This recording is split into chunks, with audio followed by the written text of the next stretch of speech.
21번 법조문 계산 문제인데요. 과태료 초과분의 합을 구하라고 했어요. 그러면 일단 원칙적으로 얼마를 부과를 하고, 그리고 왜 과태료 초과분이 발생했는지 이제 그런 거를 위주로 볼게요. 그래서 신고하지 아니한 경우 촉구해야 되고, 기간 내 신고하지 아니한 경우 촉구를 받았는데 신고하지 않으면 2배를 부과하고, 밑에 쭉 나와서 과태료 줄여서 부과한다고. 그러면 둘 이상 해당하면 높은 거 하나 적용하고. 그래서 좀 특이한 이 뒤에 부분부터 보면 장애인 복지법상 장애인 그리고 자진 신고한 자 이렇게 두 가지를 경감을 해주네요. 보면은 병은 장애인 복지법상 장애인에 해당하고요. 그리고 사실 조사 기간 중 자진 신고한 자에 여기 보시면 해당되네요. 그럼 둘 중 하나, 2분의 1 경감은 된 게 맞겠죠. 그래서 경과일수가 9일이니까 원칙적으로는 10,000원을 부과해야 되고 2분의 1 경감해야 되니까 5,000원을 부과해야 되는데 15,000원을 부과했으니까 병은 10,000원이 잘못 부과됐네요.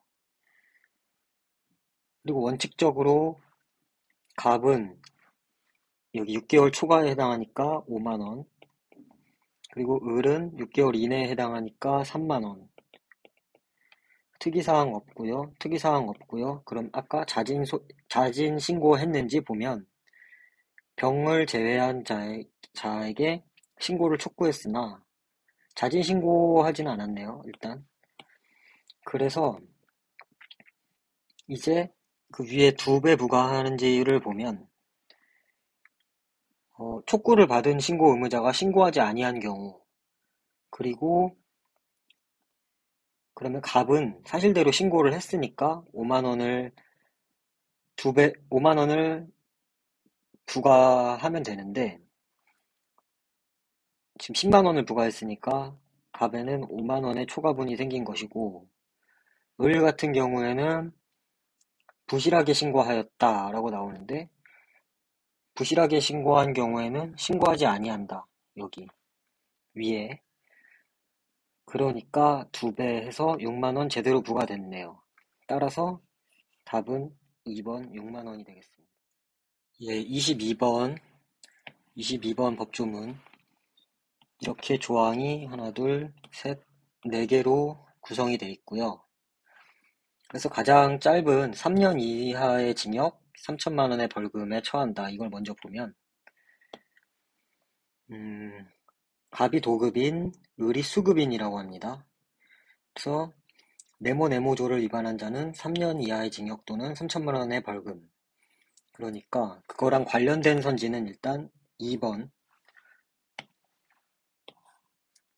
그리고 2번이네요. 2번 선지를 그래서 먼저 보시면 도금 작업이 상시적인 경우 작업하도록 했다면 3년 이하의 징역에 처한다. 그래서 네모조를 타고 가서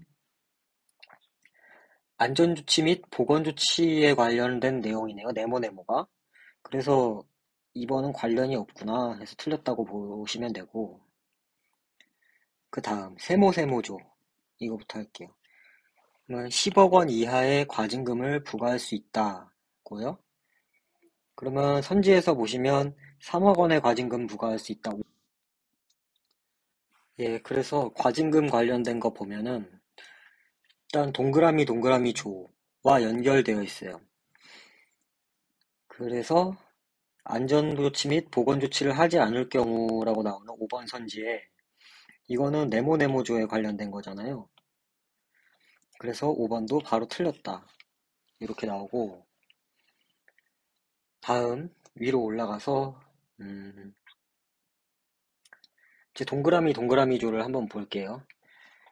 동그라미 조의 1항은 작업을 하도록 해선 아니 된다. 근로자가. 수급인의 근로자면 수급인은 을이고요. 그리고 사업주는 일단 수급인은 을이고요. 그런데 이거에도 불구하고 할 수 있다. 즉 위에는 할 수 있는 경우, 그리고 사망은 할 수 없다. 그래서 사망 먼저 보면요. 작업을 도급받은 수급인이 그 작업을 하도급할 수 없다. 그래서 하도급을 보면 선지 3번에 하도급할 수 없다. 필수불가결한 경우가 아니라면 하도급할 수 없다라고 나오는데,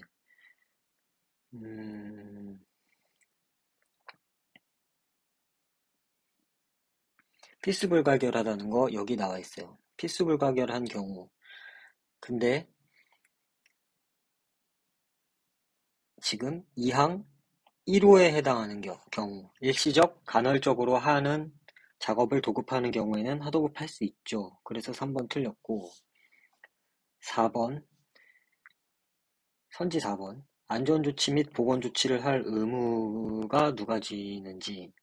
그러면은 안전조치 및 보건조치는 네모네모조에 있었어요. 그럼 네모네모조에서 도급인은 하여야 한다.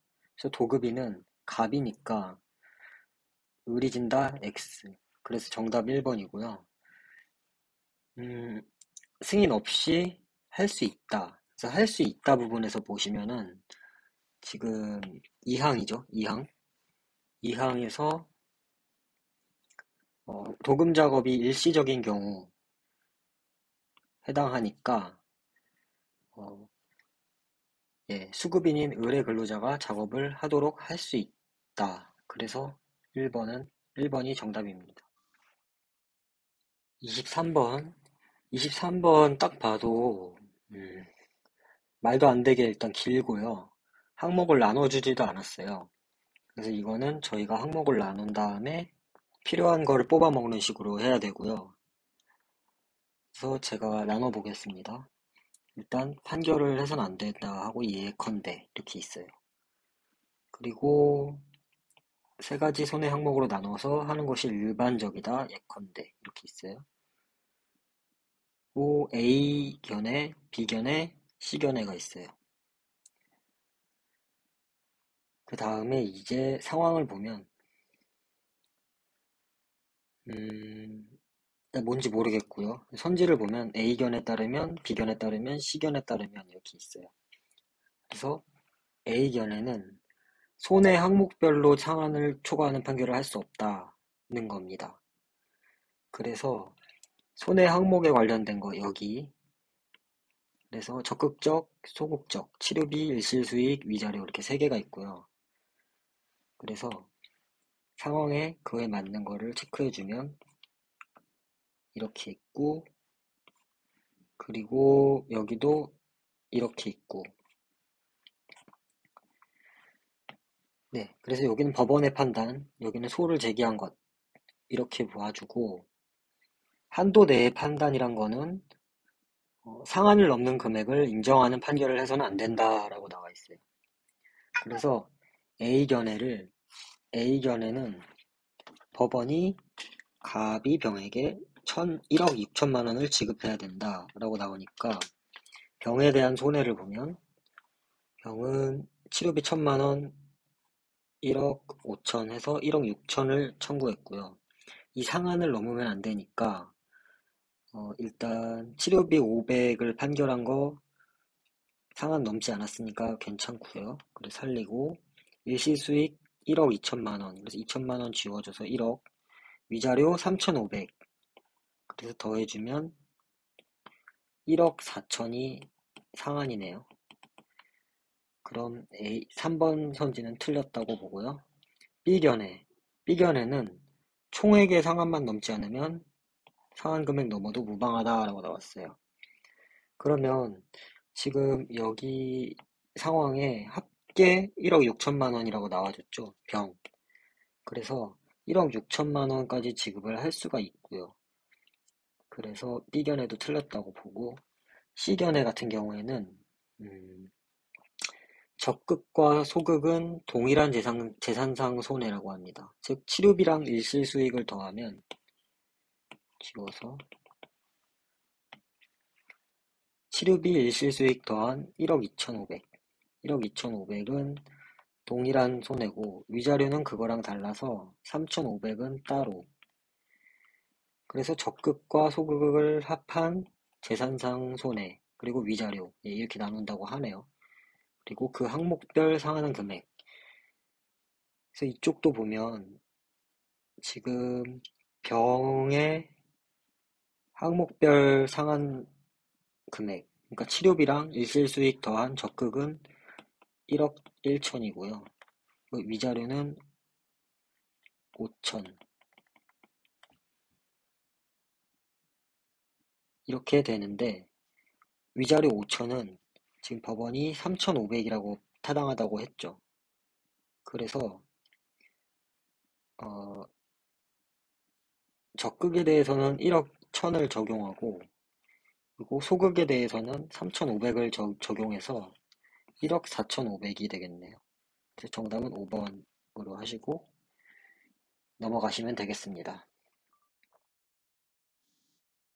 24번 입찰 공고 기간 준수한 것이고요. 이제 전일부터 기산 7일 전에 행해야 되고 7일 전에 공고해야 되고 그리고 이건 30일 전 그리고 네, 이 경우 정한 기간 전에 공고해야 되고 불구하고 5일 전까지 40일 전, 10일 전 이게 다른 법조문이랑 다른 거는 예를 들어서 뭐 어떤 기간에 공고를 해야 된다라고 하면 이게 그 전에 공고해야 된다니까 그 이전에 공고해도 되죠. 기준일 이전에. 이걸 지나서 공고하면 안 된다는 얘기고. 그래서 그런 부분을 유심히 보시고 들어가 보죠. 어, 지금 여기 4항하고 5항이 좀 세요. 전 세다고 생각하는 게 4항 같은 경우 1, 3에도 불구하고 5일 전까지 공고할 수 있다라니까 이게 5일이라는 기간이 아주 제일 적게 주어졌기 때문에 4항부터 보겠습니다. 4항은 재공고 입찰, 그리고 국가사업과 연계, 그리고 긴급한 재해 예방 이렇게 있고 그래서 선지에서 보시면 일단 3번에 다른 국가사업과 연계 그리고 요거는 관계없는 계약이고 재공고 3번, 5번 이렇게 있네요.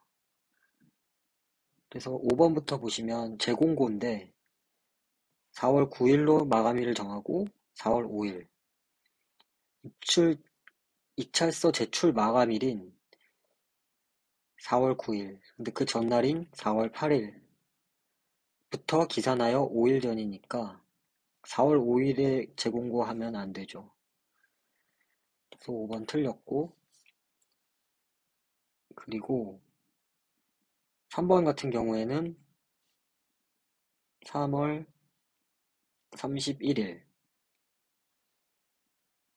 기산하여 5일 근데 3월 19일 날 공고를 했으니까 이거는 공고해야 되는 날보다 더 전에 했기 때문에 가능하네요.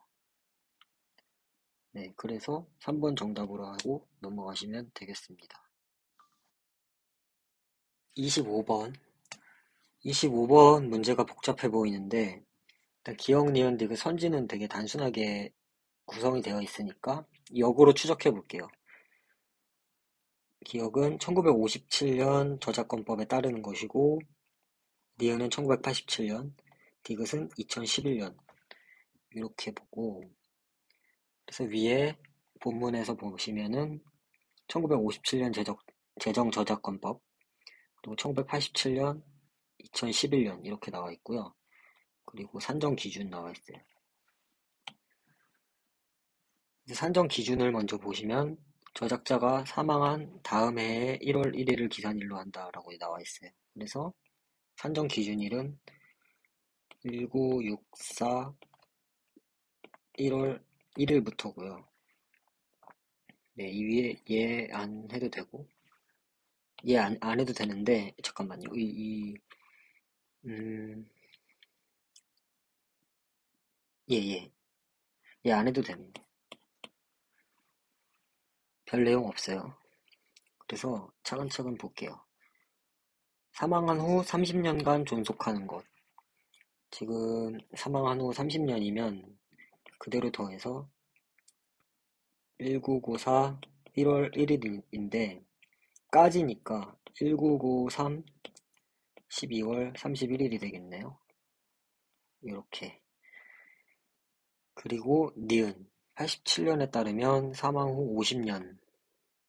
그리고 예외가 있어요.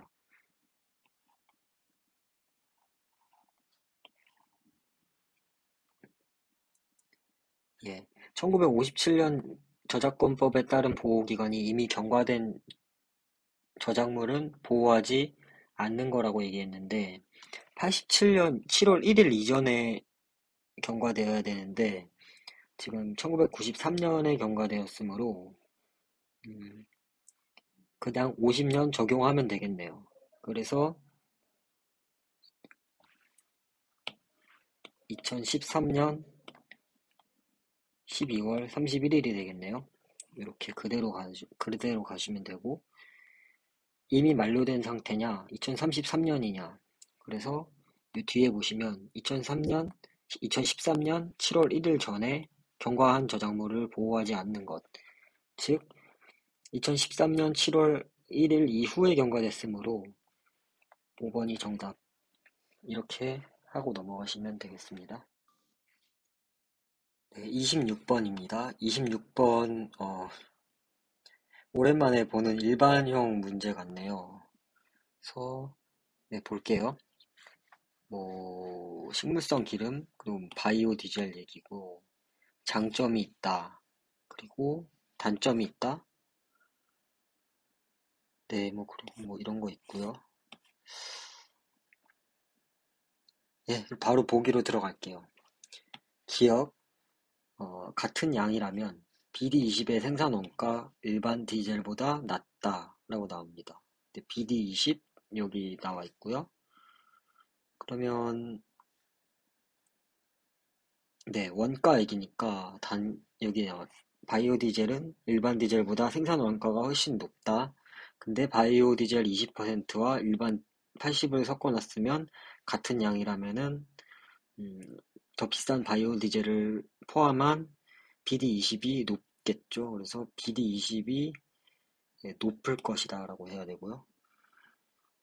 음, 네, 다음 그냥 순서대로 볼게요.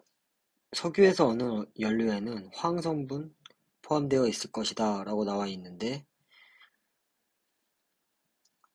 지금 석유에서 얻는 일반 디젤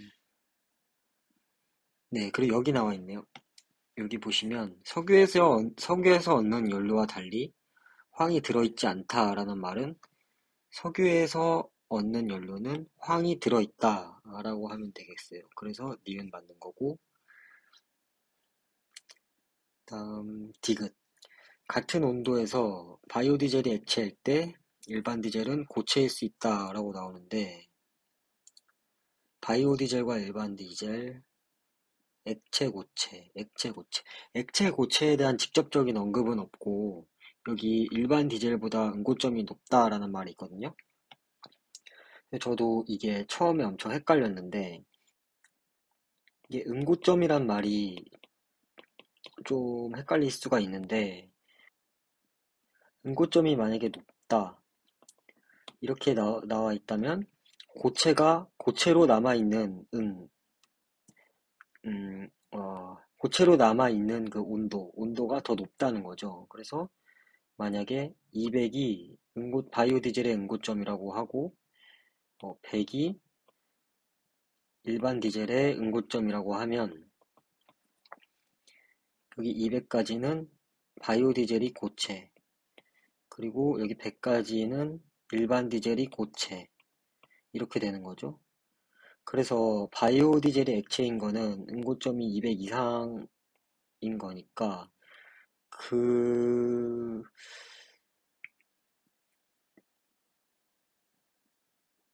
그 상황에서는 일반 디젤은 예, 무조건 액체여야겠죠.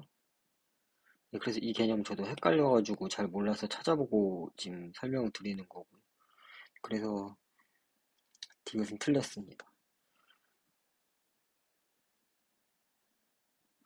리을. 바이오 디젤만 연료로 사용하면 일반 디젤만 사용했을 때와 비교해서 질소산화물 배출은 늘지만 이산화황 배출은 줄어들 것이다.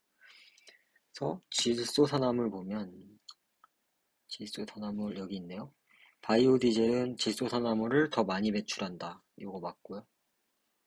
그리고 이산화황, 이산화황, 이산화황 어딨지? 이산화황 여기 있네요. 이산화황은 바이오디젤 연소했을 때 거의 배출되지 않는다라고 나옵니다. 그렇기 때문에 이산화황 배출은 줄어들 것이다. 네, 이렇게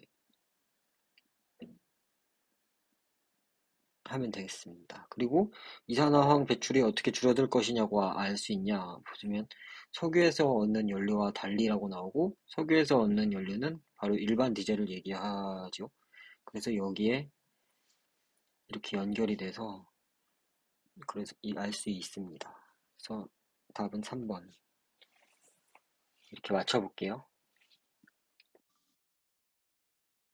네, 27번도 일반형 문제고요. 27번, 27번 같은 경우에 카페인 각성 효과 얘기인데요. 그리고 아데노신, 예, 그리고 여긴 분해되는 얘기. 그래서 선지를 먼저 보면 될 것 같아요. 그래서 가장 쉬워 보이는 2번 선지. 아데노신을 촉진시킨다. 그럼 아데노신이 결합하면, 예. 여기 아데노신의 역할을 커피 속의 카페인이 방해한다고 나옵니다. 그래서 카페인은 촉진시키는 게 아니라 방해하죠. 그래서 틀렸습니다. 2번 몸무게 60인 150. 자, 여기 보시면 성인은 400mg 이하 1kg당 2.5. 어린이 청소년에 해당하지 않는데 성인 남성의 60kg인 게 무슨 의미가 있죠? 400ml 이하면 된다고 나와 있으니까 4번도 틀렸습니다. 그래서 5번 가장 큰 영향을 주는 게 유전적 요인이다. 커피의 각성 효과. 그래서 이거를 스키밍 해보시면 여기 유전적, 환경적 이렇게 나오고 예, 여기 나오네요. 유전적 요인이 가장 큰 영향을 준다는 결론. 뭐 더 볼 것도 없죠. 그래서 5번 정답. 예, 28번 볼게요. 28번 단위 계산 문제 같아요. 단위 계산 문제고 이 박스에서는 정보가 기준 규격이 나와 있어요. 기준 규격 밀리리터에서 GTT. 그리고 이거는 GTT는 방울. 그리고 요거는 네, 주입되는 양이고요. 이게 20이라고 합니다. 자, 그러면 기억 볼게요. 기억. 360을 2시간 동안 모두 주입하려면 1초당이라고 나와 있죠. 그러면 기준 규격에 따라서 하면은 1ml당 20 GTT입니다. 그럼 360ml면 360ml면 360을 곱한 7200 GTT가 되겠죠. 그러면 7200 GTT를 주입해야 되는데 2시간에 주입해야 되니까 이 2시간을 1초로 바꾸면 되겠습니다. 그래서 2시간을 1초로 바꿨을 때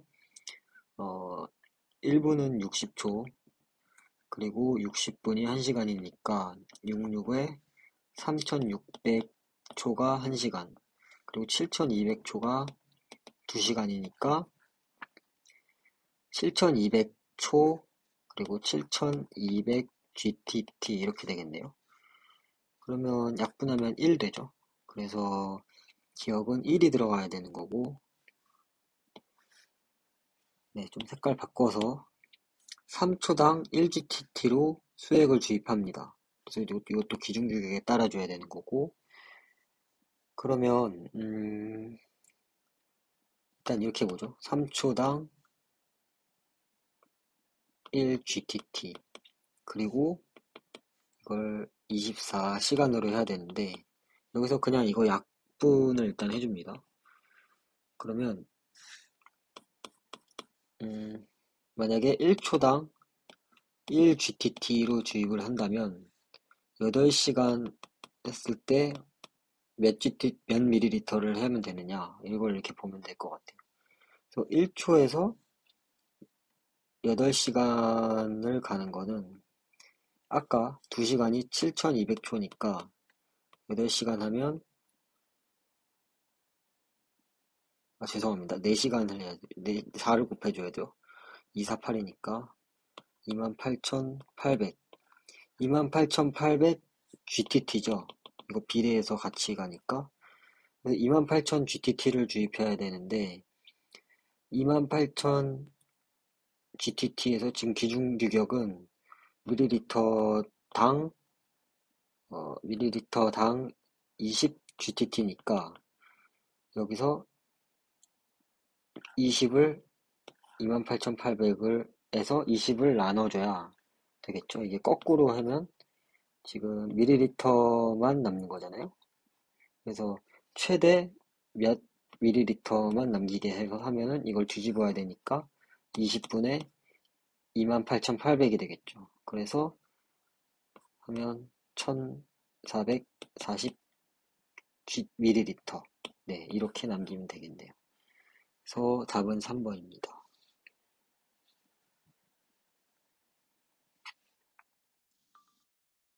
29번 전형적인 대안비교 문제 같아요. 대안비교 문제고, 이거를 지금 쪼개서 볼게요. 쪼개서 보면 편익 있고 비용이 있다고 합니다.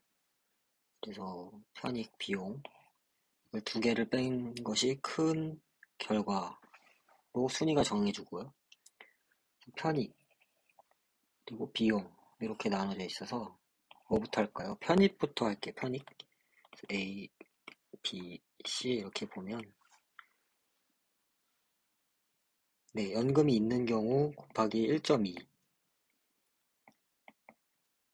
요게 지워주고, 그리고 이거를 곱한 가격. 그래서 곱해 볼게요. 그럼 A는 25억, B는 35 곱하기 7이니까 24.5억, 그리고 C는 지금 15억인데 1.2 곱해서 18억 이렇게 되고요. 뭐 더 이상 없죠? 비용. 비용은 지금 준비 난이도 개수는 안 나와 있고, 얘가 1.5, 1, 2.0이라고 합니다. 그리고 요거는 더한다 이렇게 나와 있어요. 그래서 이거를 곱해주면, 쉬운 거부터 이렇게 두 개 곱하면 여기가 이렇게 하면 3, 9, 27.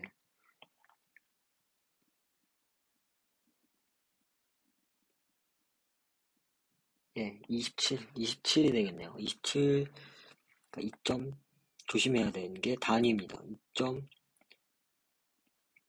2.7억이 되겠고, 그리고 B 같은 경우에는 간단하네요.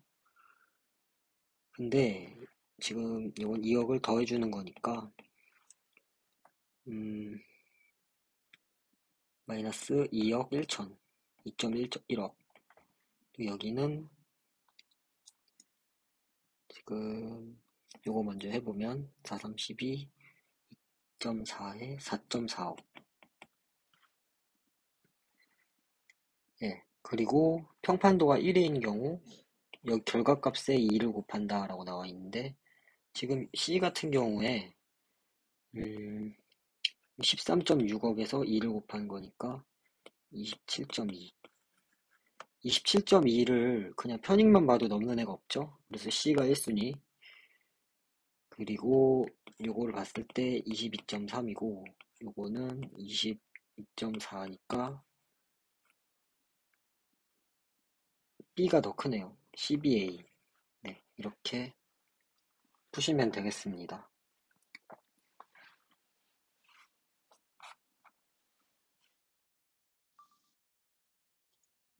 예, 30번 규칙 문제고요. 규칙 문제 일단 보겠습니다. 소득 과세한다. 그리고 범위를 묻는 거고.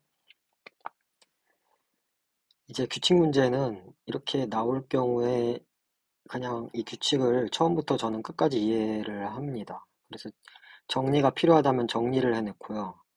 그래서 근로소득자, 사업자 이렇게 나눠놨을 때 근로, 사업 이렇게 정리를 하고 과세 대상 소득의 20%, 그러니까 과세 대상 소득의 뭐 20% 이게 공통이네요. 그리고 근로소득자의 과세 대상 소득은 근로소득이고 그러면 요거는 근로소득.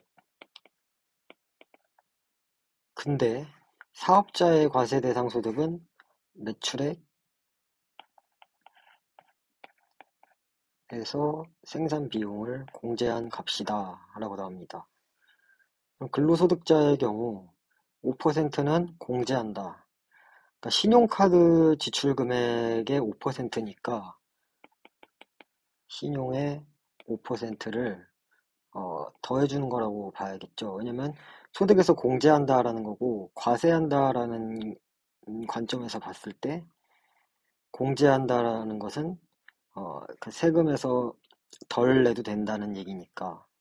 그래서 1,000만 원인 사람이 신용카드 지출액이 10만 원이라면 5천 원, 그러니까 10만 원에 5%인 5천 원을 감소시켜서 이게 5천 원이 이득이 된다. 이렇게 해석을 하시면 되고 매출액의 1%, 그러니까 사업자는 매출액의 1%, 그러니까 매출액의 1%를 지불한다라고 하죠. 지불한다라고 하니까 여긴 마이너스 1%의 개념이 되고요. 상품권을 통한 거래는 제외한다. 네, 이 정도는 뭐 그냥 확인해주고 자, 100만 원에 판매되는 식탁이라고 합니다. 그러면 사업자가 을이고 근로소득자가 지금 갑인데 100만 원. 100만 원에 판매되는 식탁이면 매출액이 100만 원이란 얘기고요. 비용이 80만 원. 그리고 을이 지역상권 부흥 상품권으로 판매를 할인을 해준다고 합니다.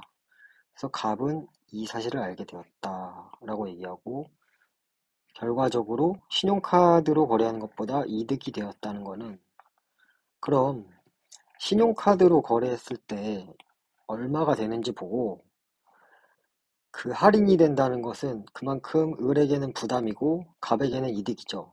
그걸 다 합차를 했을 때 둘 다에게 이득이 되는 범위를 결국 구해라 이런 말이니까 신용 5% 일단 매출액이 100만 원이에요. 100만 원을 카드로 긁었을 때 이 지출한 것에 5%가 공제된다고 얘기를 하죠. 그러면 원래 과세 대상 소득은 매출액의 20%니까 20만 원이죠. 그러니까 20만 원에 5%인 1만 원이 갑에게는 공제되는 거죠. 그러니까 플러스 된다. 이렇게 보시고 그리고 사업자인 을에게는 원래 100만 원을 카드로 그냥 긁었더라면 마이너스 1%, 마이너스 1만 원이고 그리고 매출액 빼기 비용인 과세 대상 소득 20만 원에 대한 20%를 세금으로 그러니까 마이너스 4만 원. 그래서 잠시만. 총 5만 원의 손해가 나는 거죠. 네, 이렇게 해놓고 이제 선지에서 범위를 한번 대입해 봅시다. 만약 할인이 안 들어갔다면 0만 원. 그 상품권을 통한 거래가 사업자의 과세 대상에서 제외가 되는 거니까 사업자 같은 경우에는 이 마이너스 4만 원은 제외됩니다. 그래서 0만 원. 그리고 카드 수수료인 마이너스 1만 원도 제외가 돼서 0만 원. 그래서 마이너스 5만 원이어야 되는 게 0만 원이니까 여기는 플러스 5만 원.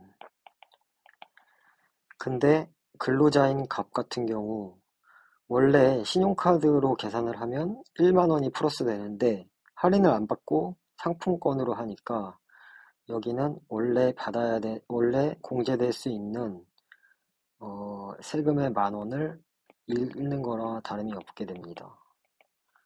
그래서 갑과 을 모두에게 이익을 내야 되는데 지금 을에게만 이익이 되고 있어요.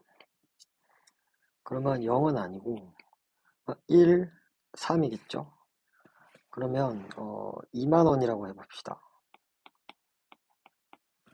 2만 원이라고 한다면 2만 원을 할인해 준다면 원래 만 원을 받아야 되는데 원래 만 원이 공제되지만 2만 원이 되니까 여긴 플러스 1만 원. 갑에게는 이익이 되는구나. 그리고 을과 같은 경우엔 마이너스 5만 원이죠. 근데 상품권을 통한 거래가 사업자의 과세 대상에서 제외가 되니까 할인해준 마이너스 2만 원. 그리고 과세 대상에서 제외되는 여기 마이너스 4만 원. 이거를 원래 내야 되는 돈인데 더해주는 거죠. 그래서 2만 원이 남네요. 네, 이렇게 봐주셔서 2만 원이 2의 범위가 들어가는구나. 그래서 4번, 5번 제껴주시고 이제 5냐 6이냐인데 6만 원 해서 안 되면 죄송합니다. 5만 원 해서 안 되면 2번이고 5만 원 해서 되면 3번이겠죠. 그래서 5만 원. 자, 여기는 당연히 남죠. 5만 원을 그냥 할인해 주니까 플러스 4만 원. 그리고 을과 같은 경우에는 원래 마이너스 5만 원이어야 하는데 그대로 지금 5만 원을 갑에게 할인을 해주는 것과 신용카드로 긁었을 때 마이너스 5만 원인 거나 거기서 거기죠. 그래서 굳이 쓰자면 뭐 마이너스 플러스 5만 원 이거는 신용카드로 긁었을 때 그리고 마이너스 5만 원 이게 과세 대상에서 우리가 이익을 본 거 신용카드에 대한 기회비용 그리고 마이너스 5만 원은 할인된 거 그래서 0 을에게는 31번 5세트가 시작된 시점에 관람객 수의 최대값 5세트 배구 경기 남아있는 관객 수의 최대값이라고 합니다. 일단 규칙을 따라가면서 1, 2, 3, 4, 5세트가 있고 이길 때마다 1점씩 획득해서 누적 3점 획득이고요. 그리고 5,000명, 3,000명 있었다. 홈, 원정. 누적이 낮은 팀을 응원하는 관람객이 경기장을 나간다. 홈이 근데 2배나 더 나가네. 그리고 들어오지 못하고 들어온 관광객 오케이. 홈이 2세트를 이겼다라고 나오고 경기가 원정팀이 승리를 했으면 일단 승수로 따져서 얘가 홈 원정이면 원정이 3번 이기고 홈이 2번 이겼다라는 거죠. 그러면 저는 여기서 한 2가지 정도가 떠오르는데 첫 번째 최대한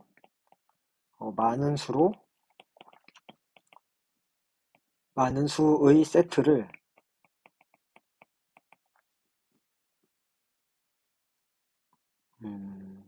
홈팀이 이기게 해라.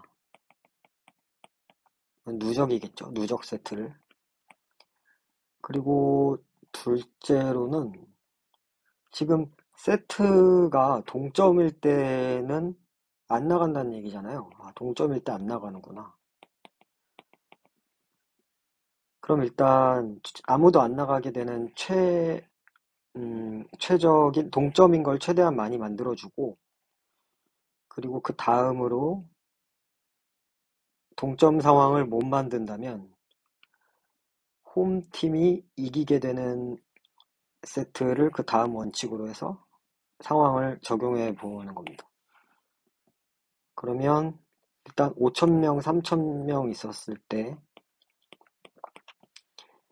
첫 번째 세트는 일단 누적 세트로 홈팀이 많이 가져가게 하는 게 좋으니까 홈팀이 승리하겠죠?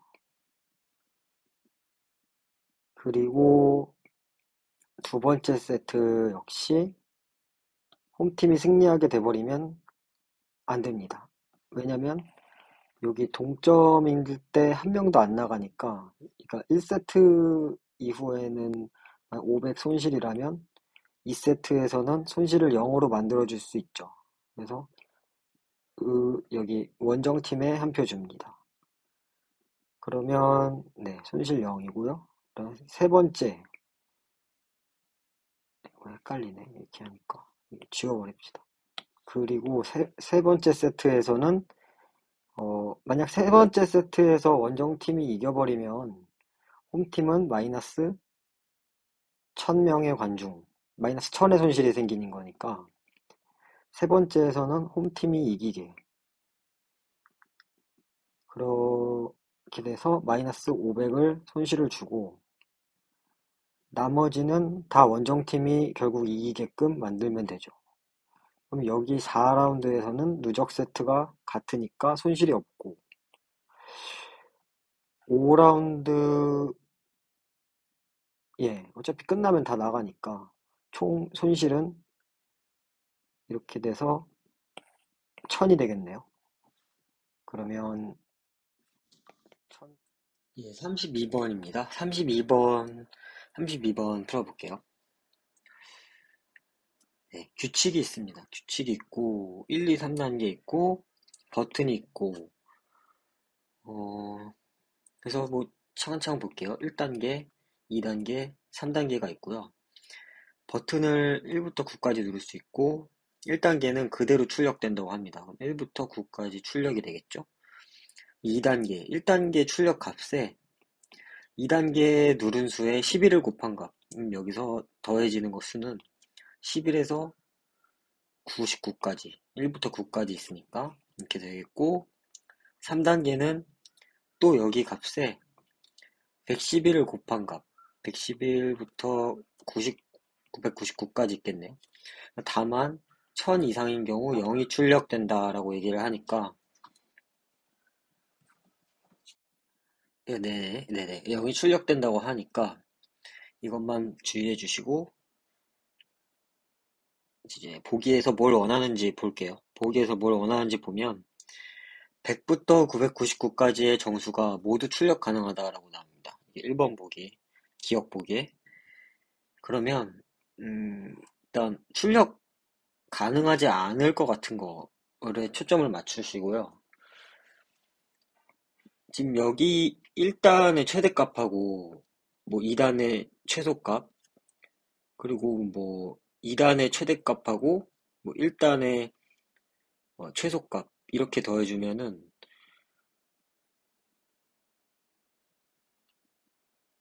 네네, 요 1단계, 2단계에서 할 수 있는 그 최고의 수가 나오겠죠. 그러면 지금 가장 최소한으로 더했을 때 여기는 12고, 여기는 최대로 더했을 때 108, 108이죠. 108인데, 지금 3단계 가장 처음 시작하는 수가 111이잖아요. 그래서 108에서 111 사이에 109, 110은 현출할 수가 없습니다. 네. 그래서 같은 원리로 지금 네, 가장 큰 수를 한다고 했을 때 일단 999 넘어가니까 안 되고 888과 99를 더하면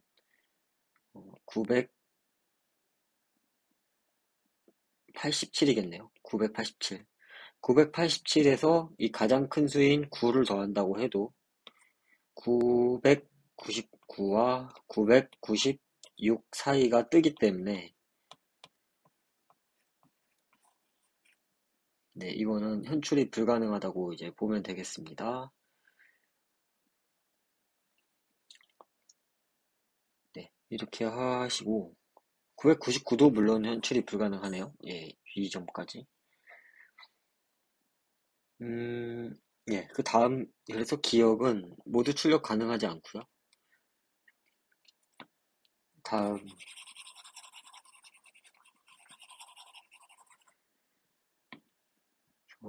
니은 250이 출력되도록 숫자 버튼을 누르는 방법은 한 가지다.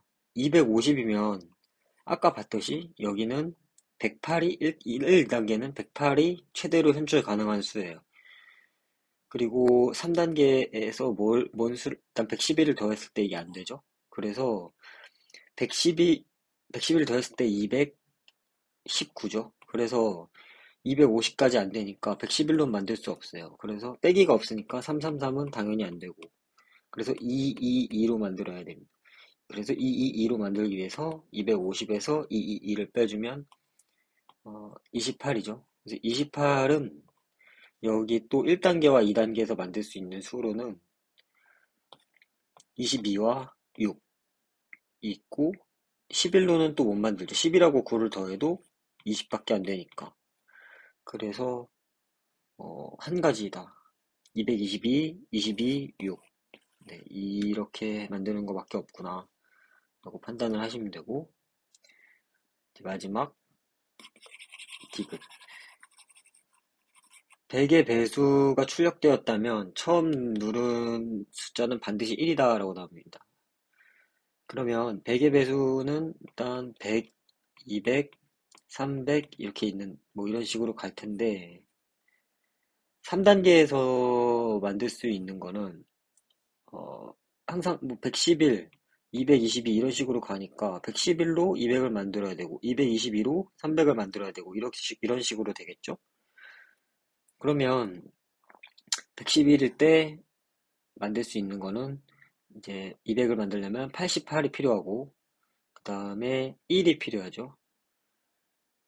그리고 222일 때는 77이 필요하고 그 다음에 또 1이 필요하죠. 333일 때도 마찬가지입니다. 뭐 66 이런 식으로 패턴화돼 있고 항상 여기 1이 필요하죠. 2로는 만들 수 있는 게 없어요. 왜냐면 2가 되면 넘어가 버리고 이걸 줄이면 바로 77로 내려가니까 2단계를 줄이면 그럼 999를 만들 수 있나 보죠. 999가 아니라 0 제외니까 900을 만들 수 있나 보죠. 900을 만들려면 888이 필요하고요. 그럼 여기서 이 패턴에서 가장 작은 수인 11이 필요할 테고 또 1이 필요하면 네, 완성이 되죠. 900이.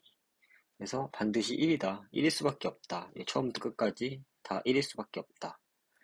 라고 판단하셔서 답 5번 찍으면 되겠습니다.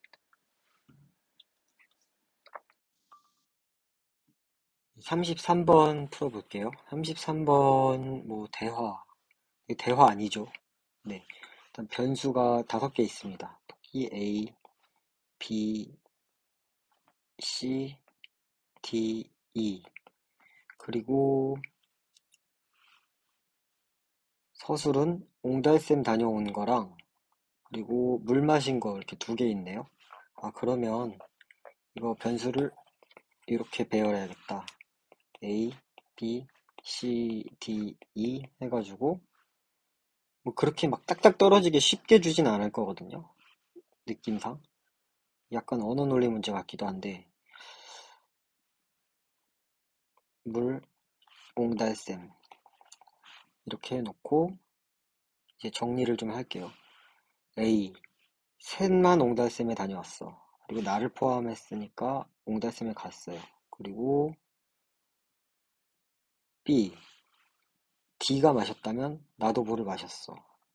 네, 이거 일단 냅둘게요. 조건문이니까. 그리고 C.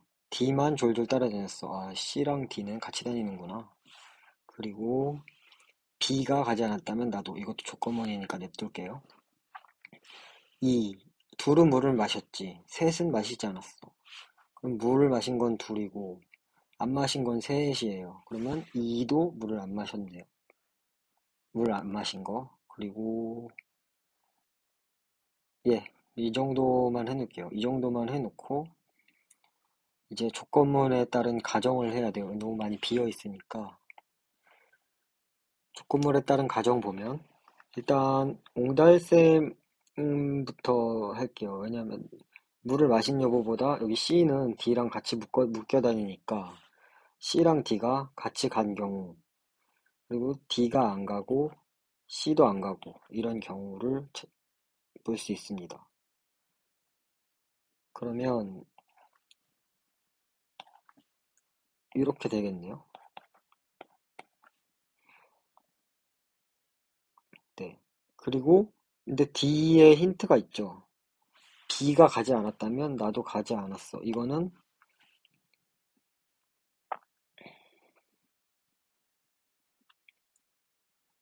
대우를 취해보면 D가 갔다면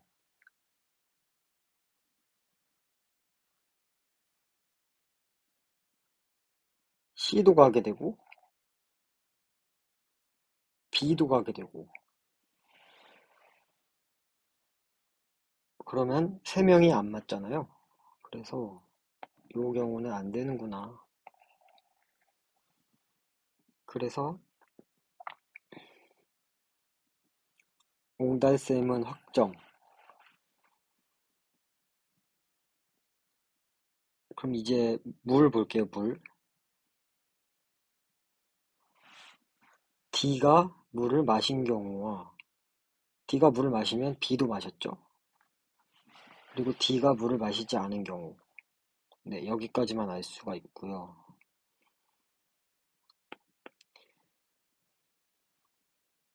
이제 선지로 맞춰볼게요. 1번 A와 D는 둘 다 물을 마셨다. 이거 확정할 수가 없습니다. 지금 이 경우 같은 경우에는 안 마셨으니까. 그래서 확정할 수 없다. 그리고 2번 C와 D는 둘 다 물을 마셨다. 이것도 확정할 수가 없죠. 그리고 이건 심지어 틀렸습니다. 여기 경우의 수 보실 때. 2는 옹달샘에 다녀가지 않았다. 옹달샘 다녀왔습니다. 옹달샘 아까 확정 지었으니까. A가 물을 마시지 않았으면 B가 물을 마셨다. A가 물을 마시지 않았다. 지금 이 경우죠. 이 경우에 B가 물을 마셨습니다. 네, 맞네요. 그리고 물을 마시지 않은 토끼는 이렇게 4번 정답으로 하고 물을 마시지 않은 토끼는 모두 옹달샘에 다녀왔다. 라고 하는데 물을 마시지 않은 토끼. 지금 확정된 것이 2밖에 없거든요. 그리고 그래서 네, 말도 안 되네요. 2만 봐도 예, 34번 볼게요. 34번 사무소 B의 6개 숫자를 합한 최대값을 구하라 했고요. 그러면 예, 규칙 하나하나씩 볼게요. 1부터 9까지 숫자 중 6개로 구성되어 있다. A가 있고 B가 있네요. A, B 있고 A와 B에서 공통된 숫자의 종류는 5를 포함하여 3가지다. 아, 3가지는 겹치네. 이렇게 돼 있고 A는 3가지 홀수만으로 되어 있다. 1, 3, 5, 7, 9 그리고 A의 첫 번째와 마지막은 서로 다르며 합이 10이다. 아, 그러면, 어, 예, 5를 제외하고 이 나머지 두 개를 더한 게 둘 다 10이네요. 네, 이렇게 되어 있고, 그리고 B도 5가 포함되어 있고, 음, 예, 그리고 B를 구성하는 숫자 중 가장 큰 숫자는 3번 나타난다. 그럼 B를 구성하는 숫자 중 가장 큰 숫자가 3번 나타난다. 아, 예. 두 번째로 작은 숫자는 짝수다. 예, 뭐 이 정도 보고요. 그러면 지금 경우의 수 문제로 보이거든요. 경우의 수 문제로 보이고, 그럼 A부터 먼저 힌트를 풀어가야 될 것 같아요. 그래서 A를 힌트를 풀어갈 때, 음, A가 일단 5는 확실히 들어가고요. 그 다음에 1, 5, 9인 경우랑 3, 5, 7로 구성되어 있는 경우를 볼게요. 6가지. 그러면 일단 A가 1, 5, 9로 구성되어 있는 경우, 예, B랑 그러면 공통된 숫자가 1, 5, 9가 다 공통된다는 얘기잖아요.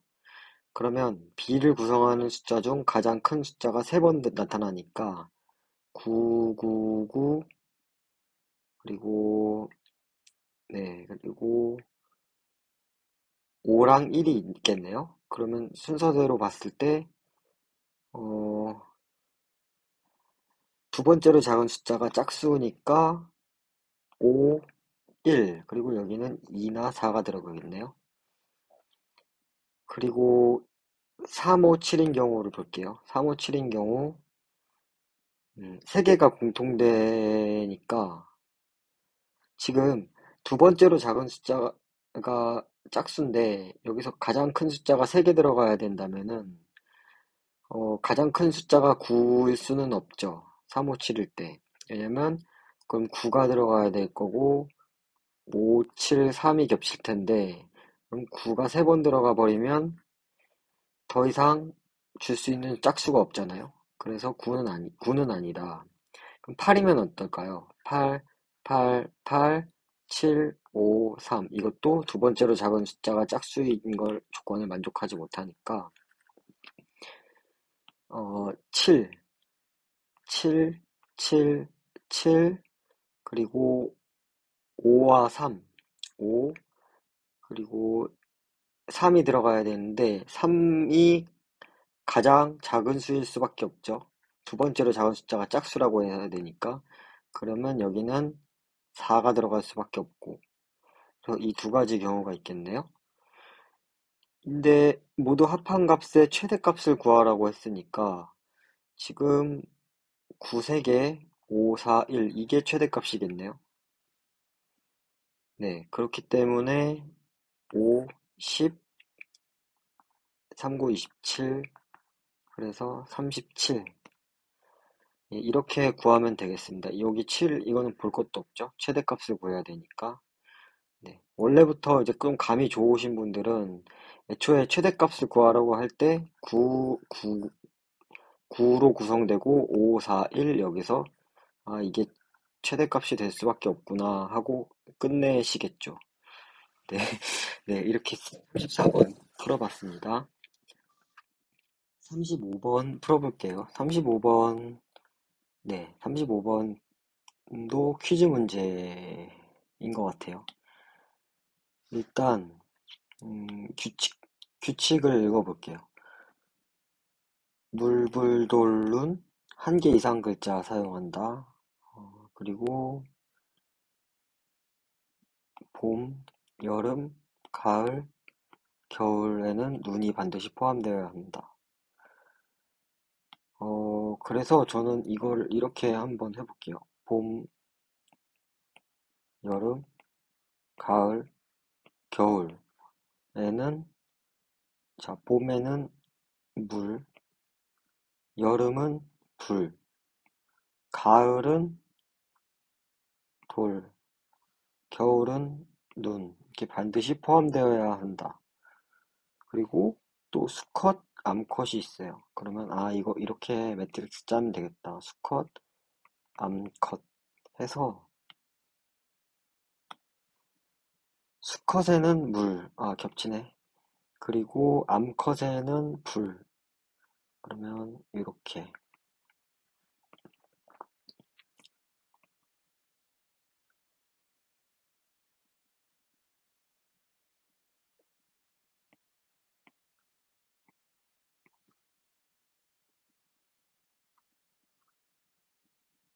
그리고 여기도 똑같이 이렇게 해줘야겠죠. 여기도 겹치네. 이렇게.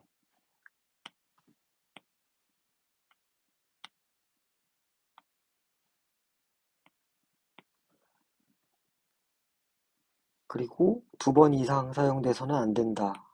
네, 오케이. 이제 선지를 보면 A 마을 양이 암컷, 겨울. 그러면 여기 겨울에 암컷인 여기겠죠. 붙일 수 있는 두 글자 이름은 두 가지이다. 두 글자 이름 두 가지. 그러면 눈불 있겠고 불눈 있겠고. 이거 외로는 없죠? 반드시 포함되어야 되니까. 그래서 맞고. 물불이 여름에 태어났다.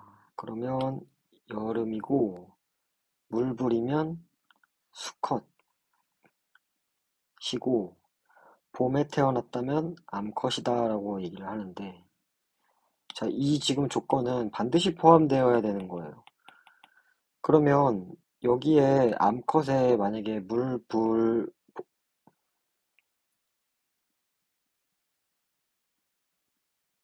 물불이 태어났다면 그래도 물불이라고 지어도 뭐 별 이상 없죠? 그렇기 때문에 이 수컷이라는 설명이 틀렸고 봄에 태어났다면 암컷이다라고 나오는데 그것도 여기도 마찬가지로 수컷인데 물불이어도 조건을 충족하니까 그래서 이 뒤에도 수컷일 수 있다. 단정할 수 없다. 자, 디귿. A마을 양의 이름은 모두 두 글자 이상, 네 글자 이하이다. 라고 나오는데 이것도 제가 볼 땐 단정할 수가 없어요. 한 글자 이상만 사용하면 되는데 반드시 포함되어야 되는 게 지금 한 글자만 있어도 되는 부분들이 있잖아요. 여기 봄에 수컷하고 여름에 암컷하고 그래서 틀렸다. 디귿도 이렇게 판단하셔서 1번 답으로 하시면 되겠습니다. 36번 볼게요. 36번 일반 하역 등록이 가능한 사업자만을 모두 고르면 이라고 나옵니다. 모두 고르는데 2명밖에 없나 봐요. 보기를 보니까. 네, 그러면 이거를 제거해서 2명을 남길지 아니면 하나씩 집어서 가능한지 볼지 뭐 이런 방법을 택할 수 있는데 저는 지금 제거하는 방법을 쓸게요. 왜냐면 지금 봐야 되는 게 제거하는 방법을 써볼게요. 일단 첫 번째 항만이 부산, 광양, 뭐 동해, 대산 이렇게 돼 있는데 그거는 여기 구분에 1급, 2급, 3급지에 따라 있네요. 그래서 부산항이니까 1급, 얘는 광양항이니까 1급, 동해, 목포 2급, 대산 3급. 네, 이렇게 보고 그 다음 대산부터 볼게요. 왜냐면 3이 하나밖에 없어요. 그래서 대산 보면 지금 조건이 3개가 있어요. 총액이 이거의 3분의 2 이상이어야 된다. 그리고 그러면 본인 소유 여기 6천, 1000, 시설평가액 총액 7천이네요. 7천인데 급지별 총시설 평가액 1억 원이고 3분의 2 이상이네요. 1억분의 7천이니까. 오케이. 그러면 본 김에 이 조건을 그대로 해서 위에로 가볼게요. 여기는 5억 원이고요. 그리고 5억의 3분의 2 이상인지 본인 소유 여기 A랑 C 5억 원이네요. 3분의 2 이상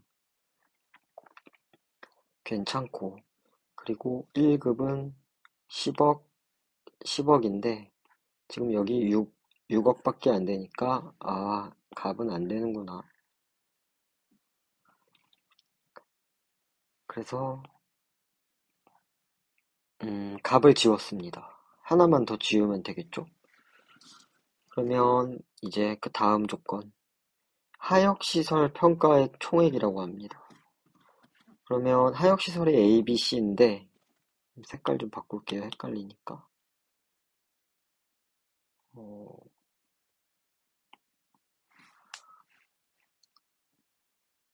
지금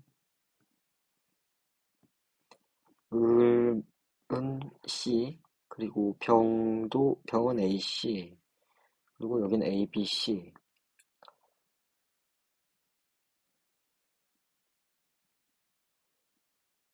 자, 그러면 3분의 2 이상이어야 한다니까 지금 하역시설 평가액 총액의 나머지가 만약에 1이라고 치면은 그러니까 A, B, C에 해당하는 게 2겠죠? 그래서 지금 예를 들어서 병을 보면은 D가 3억 원이라면 A랑 C가 A랑 C가 6억 원 이상이어야지 3분의 2 이상이겠죠? 이 비율이 1대 2니까.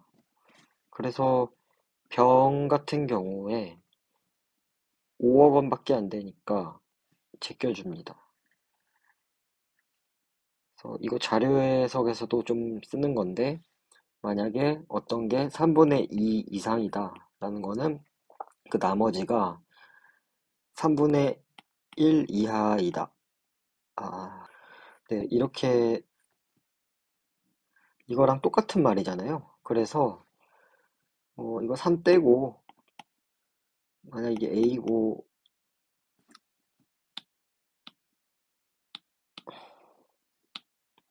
만약 이게 A고 이게 B라면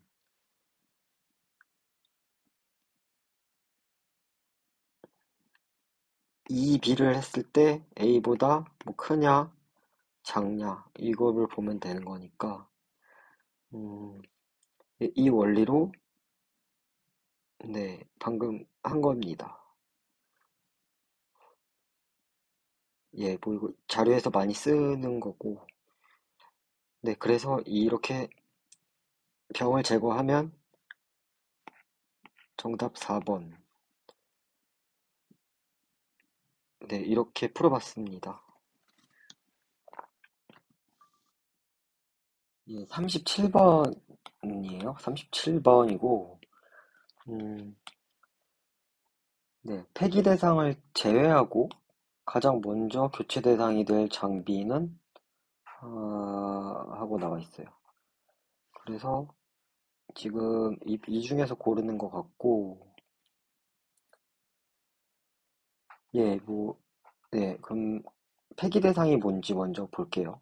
폐기 대상은 어, 여기 있네요. 사용 연수가 내용 연수를 초과했을 때 네, 그리고 지금 보니까 초과하지 않은 것으로 본다. 1회 안에 연장 사용할 수 있고, 네, 이렇게 돼 있어요.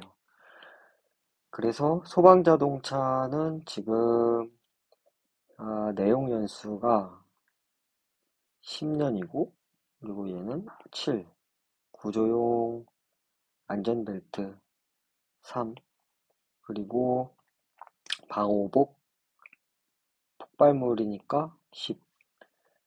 네, 이렇게 되어 있고, 지금, 네, 다음에 어느 하나에 해당하는 경우에는 그냥 초과한 걸로 본다라고 나오죠.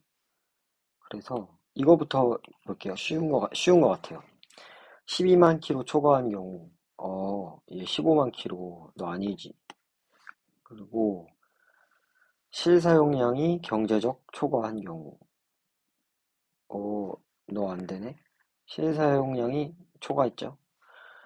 그래서 이 세 개가 최종 후보고요. 이제 연수를 보면 연장 사용 한 번 할 수 있대요. 얘 했네요. 음,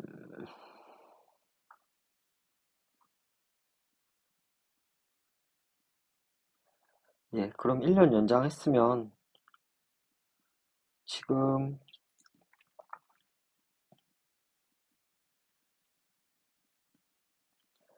4. 그러니까 초과했죠? 구조용 안전벨트 제끼고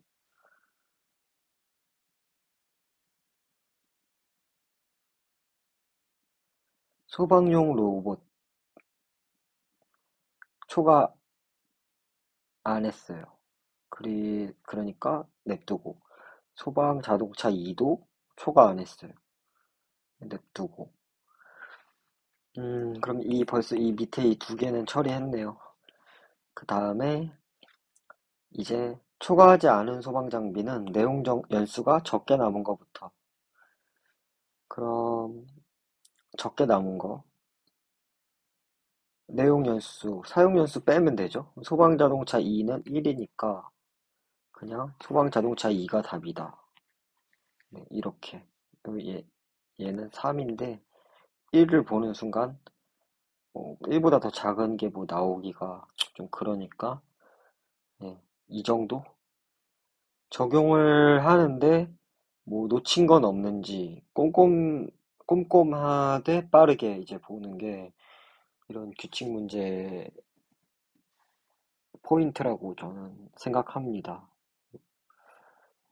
꼼수를 부려도 좋은데 실수를 안 하는 게 저는 조금 더 이런 문제 풀 때 좋은 거 같아요. 예. 실수하면은 이게 점수 손실이 매우 크기 때문에 네, 이 정도 해볼게요. 38번입니다. 38번이고요. 지금 네, 38번도 규칙 문제인 것 같고 네, 이건 안 읽어도 되는 것 같습니다. 그리고 동점일 땐 을이 부여한 합이 가장 높은 거. 네.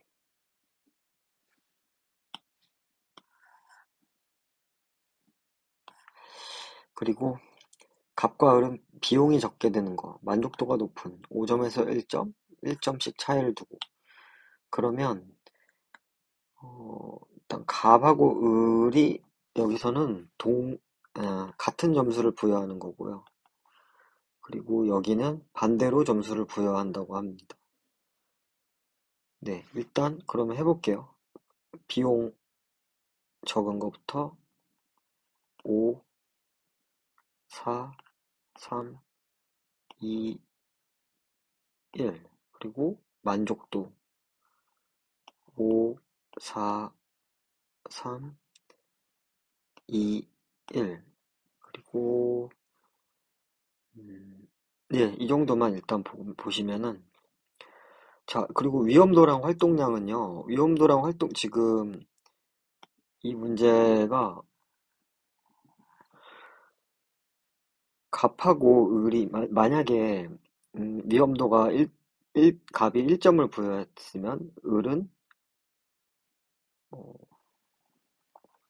반대로 5점을 부여하겠죠?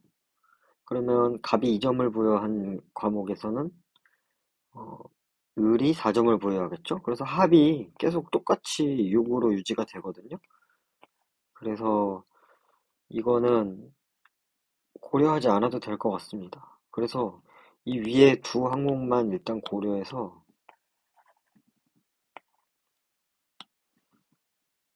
지금 이렇게 후보를 탈락시킬 수가 있어요. 그래서 이 셋 중에 하나인데 여기는 합칠, 7, 7이니까 동점일 때는 을이 부여한 점수의 합이 가장 높은 종목을 선택한다고 했어요. 그러면 위험도랑 활동량에서 을이 반대로 부여를 하니까 위험도가 가장 낮은 거. 지금 여기선 등산이 가장 낮고요. 그럼 활동량이 많으니까 활동량이 가장 적은 여기선 볼링이겠네요. 그런데 지금 그 다음으로 적은 게 등산이니까 네, 여기 위험도에서는 수영이 그 다음이고요. 등산이 을은 등산에다가 점수를 더 많이 부여했겠네요. 네, 이렇게 파악할 수 있겠습니다. 지금 예, 30부 40번 마지막 문제 풀어볼게요. 세트 문제고요. 세트 문제인데 설명문 같아요. 설명문이고 네,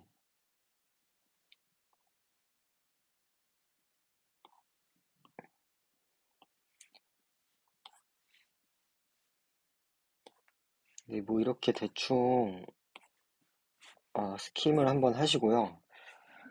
일단 문제를 보면 플래터가 5개라면 표면의 개수가 5개이다. 뭐 이런 식으로 나오는데 어, 지금 이게 하드디스크 관련 내용인데 하드디스크가 뭐 어떻게 생겼는지 뭐 아니면 어떻게 구성되어 있는지를 분류를 좀 해놓고 들어가면 편할 것 같거든요. 그러면 플래터가 있고 플래터는 원반 모양이고 양면이 표면이라 불리고 여기 보고 있어요. 그리고 헤드는 뭐 표면에 이걸 헤드라고 하고 예, 뭐 이렇게 움직이고 뭐 이렇게 여러 개가 있다고 하네요.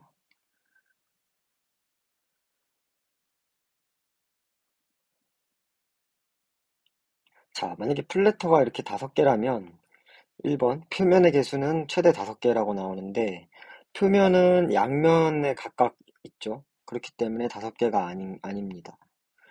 그리고 플래터 5개, 트랙 10개, 트랙당 섹터가 20개라면 실린더의 개수는 10개이다 라고 나오는데 실린더의 개수는 지금 여기 나와 있어요.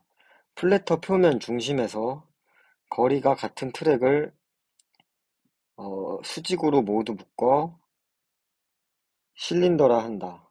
그러면 표면 중심에서 트랙의 수, 그러니까 한 플래터에 있는 트랙의 수가 곧 이게 수직으로 묶었으니까 실린더의 수겠네요.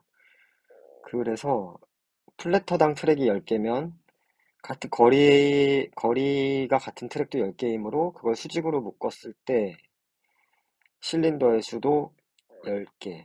네, 그래서 2번이 정답입니다. 뭐 3번 보면 섹터의 크기가 같다면 각 트랙의 섹터 수는 같다라고 나오는데 음, 예, 여기 보면 현대 하드디스크에는 바깥쪽 트랙에 좀 더 많은 섹터가 있다라고 나오니까 3번은 틀렸고 그리고 10바이트 10개 저장에 필요한 최소 섹터 수 10바이트 10개 그리고 100바이트 1개 결국 100대 100인데 지금 한 섹터가 512바이트까지 저장할 수가 있기 때문에 10바이트 파일 10개, 그러면 10바이트 파일을 저장해도 섹터 한 개를 모두 한 개, 그럼 10개겠죠? 최소 섹터 수. 100바이트 파일 한 개에 저장하는 한 개니까 틀렸네요. 파일 크기가 트랙 한 개의 저장 용량보다 작다면 해당 파일은 항상 하나의 트랙에 저장된다. 트랙이 아니라 이거 섹터죠. 여기 오면 섹터 한 개의 용량보다 작다면, 네. 그러니까 섹터를 트랙으로 바꿔놨고요. 자, 40번 볼게요. 40번, 하드디스크가 나와 있고, 잠깐 끊었다 갈게요. 이제 40번 보겠습니다. 40번 계산 문제고요. 지금 플래터, 헤드, 뭐 이렇게 속도를 알라고 하는데, 예, 봅시다. 일단 기억부터 볼게요. 플래터 1회전에 걸리는 시간. 플래터의 회전 속도가 7200rpm이고, 그러면 여기 맨 밑에 문단에 7200rpm 나와 있어요. 그래서, 분당 7200 회전을 뜻하는 겁니다. 지금 이게 7200rpm인 거는 분의 1분에 7200 회전이죠. 그러면 이걸 초로 바꿨을 때 플래터 1회전에 걸리는 시간은 여기가 7200이죠. 그러면 6, 60초니까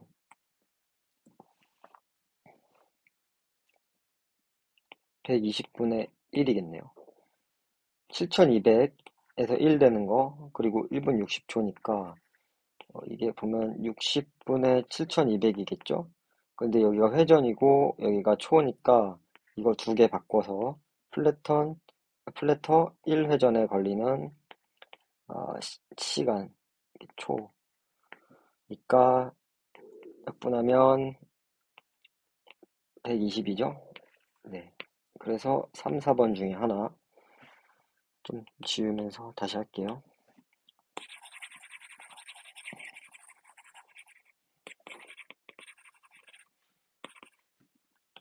그리고 헤드가 트랙 하나를 이동하는 데 걸리는 시간 얘기합니다. 헤드는 여기 나오네요. 지금 초당 몇 번 왕복하는지거든요. 바깥이랑 안을. 근데 1Hz는 1초에 헤드가 한 번 왕복이라니까 지금 5Hz죠. 그러면 지금 5초에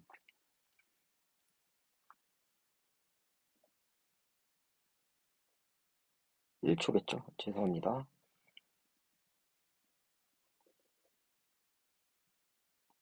1초에 5번 왕복합니다.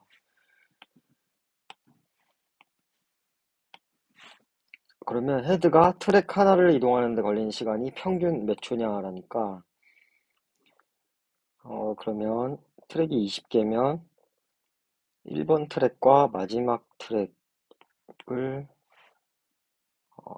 1초에 5번 왔다 갔다 한다. 그러면 지금 트랙 하나를 이동하는 데 걸리는 시간 그러면 20번 40 곱하기 5 그러면 200분의 200분의 1 아닙니까? 예.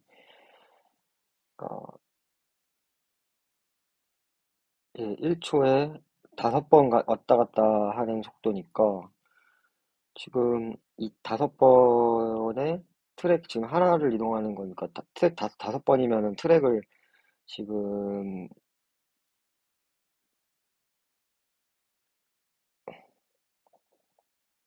예, 2, 5, 10에다가 왕복이니까 200번이잖아요. 200개를 왔다 갔다 하는 거잖아요. 1초에. 그러면 트랙 하나로 이동하는 트랙 하나 이거를 바꿔주면 200분의 1이죠.